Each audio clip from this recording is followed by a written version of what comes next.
Rough Trade's rapid growth had raised some difficult dilemmas. Distribution demanded increased record sales to drive its ever-expanding operation. The record label needed commercial success, but fiercely guarded its independent identity, built on the alternative credibility of its music. The perfect solution to all these problems came from a pair of ambitious songwriters from Manchester. The only way that I could find any mental relaxation is to simply go out and walk, which can seem quite depressing to most people. But for me, it was perfect fuel, because then I would go home and I would write furiously. And I found that, for me, it was a brilliant outlet. It was the thing that helped. But also, you have to have a grain of hope, which is a very difficult thing to have.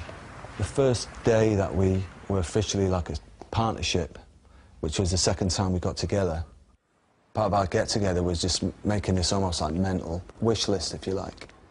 And part of that conversation was we should sign to Rough Trade Records. On a Friday afternoon in April 1983, Johnny Marr walked into the Rough Trade offices with a demo tape.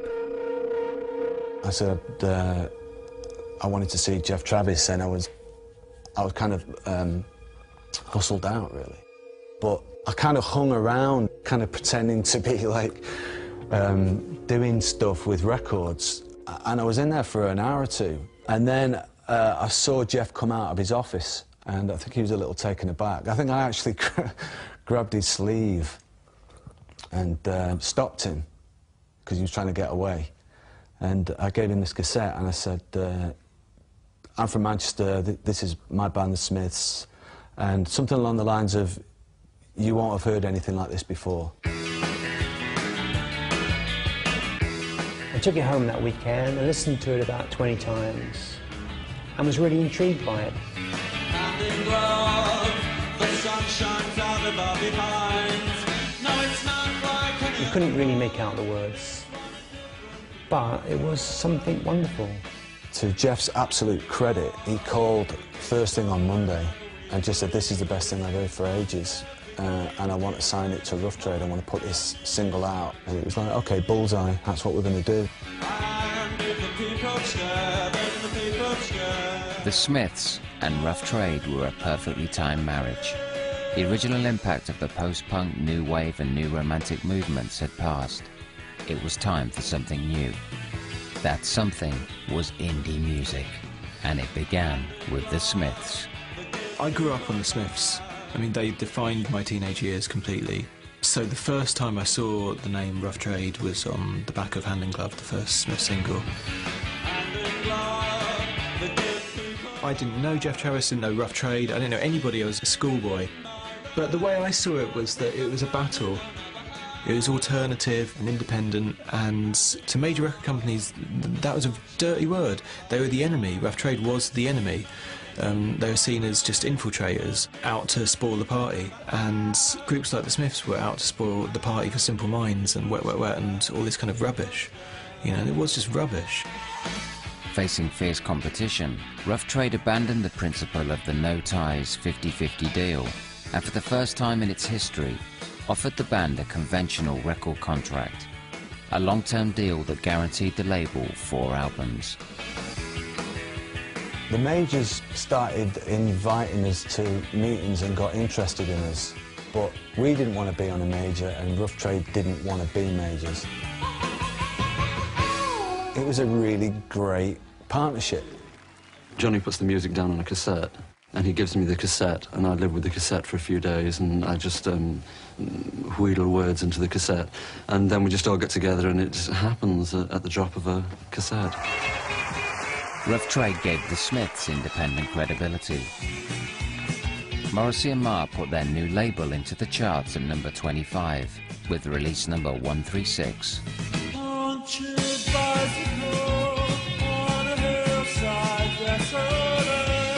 When This Charming Man came out, it wasn't just that things were going in the right direction. I mean, it was like the sun came out for the label and the band and the fans and fans of indie music. There was a big difference between This Charming Man and Club Tropicana. You know, there was a big fucking difference to me. It meant the world to me that I could explain what that difference was to almost everybody I met. I would go out tonight, but I haven't got a stitch to wear. What they made me recognise was that pop records were a great art form. 3 minutes could change your life completely, or they could make you get out of the dreary existence you had and save you from it. A younger country boy. To promote his first hit single, Rough Trade hired London Records, a major label sales force, and mounted an expensive marketing campaign. I would go out tonight, but I haven't got a stitch to wear. It was certainly unusual for Rough Trade to be spending a lot of money on this blanket poster campaign. But it wasn't an issue of them sitting around going, oh, you know, does it go against our principles? They were like, we've got a record that demands a poster campaign. Fantastic, it's all going to come together. They were still Rough Trade Records, doing things in an independent way, and they had a band who wanted to be with them, who were about to have this big run of singles. And they were high on the success they were about to have as a label, and we were high on our success. And it was like a perfect kind of union at that time. A string of Smith's hits followed, but there were internal murmurings of discontent as Rough Trade sales strategies began to mimic the marketing machines of the major labels. Their LP called The Smiths is coming out on February the 24th, and they've got a hit single called What Difference Does It Make? You break a single the first week, right? And then the third week is crucial. Does it drop, or does it go up to 36? Here they are, The Smiths. This week's number 20, What Difference Does It Make? If it goes up to 36, oh, you might break it. Get a plugger. You start getting more and more professionals in, more and more expertise. You apply these, you know, these devices to this thing and try to make it happen in some terms. You start playing the game. Number 23 this week, The Smiths. Would you like to marry me? And if you like to come by the ring. I can remember Jeff saying to me one day that Morrissey was going to be the new Boy George. And I remember thinking, is that what I'm coming to work for? Is that what we really need? And I mean, I was astounded that there was that kind of change. We only have one thing to say to that. But heaven knows I'm miserable now. Things had changed. I had appointments at Vernon Yard with the guy who ran Virgin Records, and I was negotiating with him about how many signed copies of Smith's records he was going to get, who was going to get the T-shirts. Suddenly we had licensing in Germany, Austria, the gas territories, Germany, Austria, and Switzerland. Suddenly, you know, it's in Japan we have a record out. You got to satisfy Woolies, you got to satisfy Our Price, you got to satisfy Virgin, you got to satisfy HMV. You're part of a machine. For the label, I think it was definitely a period of re-evaluation internally, you know, because it was quite dogmatic, this collective, democratic, immovable model that it had set itself up as. But it really needed to move forward, and Jeff in particular, I think, wanted that and knew that. They were the best group around. They were making music, but even though it was strange, it was still hugely commercial potential.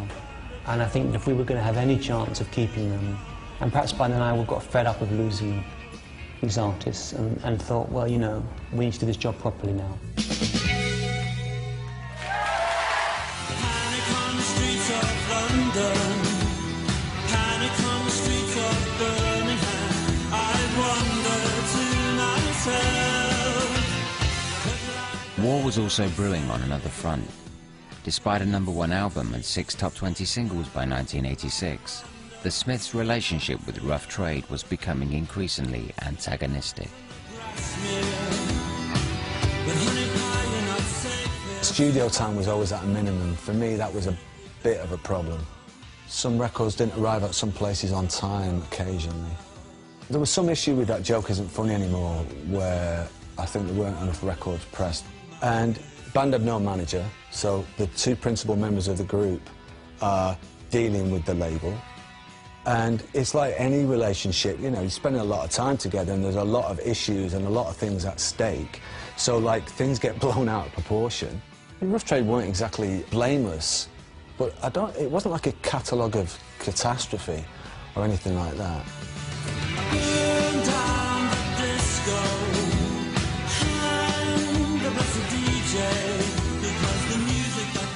I mean, Morrissey always used to say things like, we're never on the radio.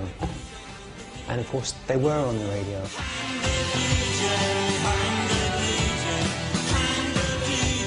They did have a series of hit records, but I think they just felt they should have more. And I mean, that's understandable but irrational. I mean, the Smiths were not making, you know, anodyne, pretty pop records for 14-year-old girls. Therefore, they're not going to sell as many records as Duran Duran. It's just a fact of life. You have to get used to that, Morrissey.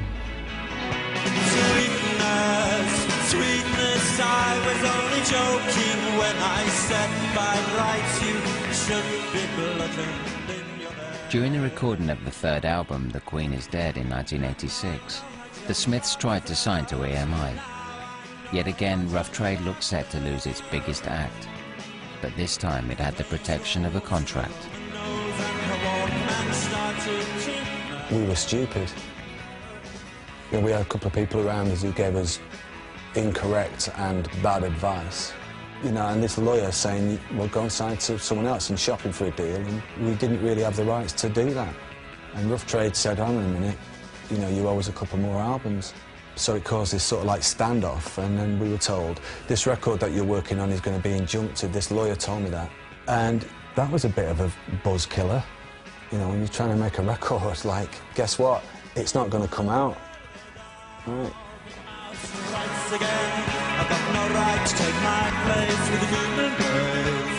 Because they didn't have a manager, they lacked any kind of voice that gave them some semblance of reality.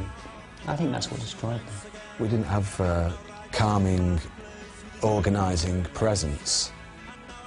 And that led to a lot of chaos and a lot of drama and a lot of neurosis, and ultimately the band's demise. But all of that drama and intensity went into the music. You can hear it in the music. The Queen is Dead was released on Rough Trade, but after the next record, the Smiths were free to leave. Strange Ways Here We Come was to be their last release on Rough Trade, but the band was falling apart, and it would be their last album, full stop. In the end, they signed to EMI, and they never gave EMI a record. I'm the sun and the air. The Smiths' departure was demoralizing, but income from their sales continued to roll in long after they'd gone.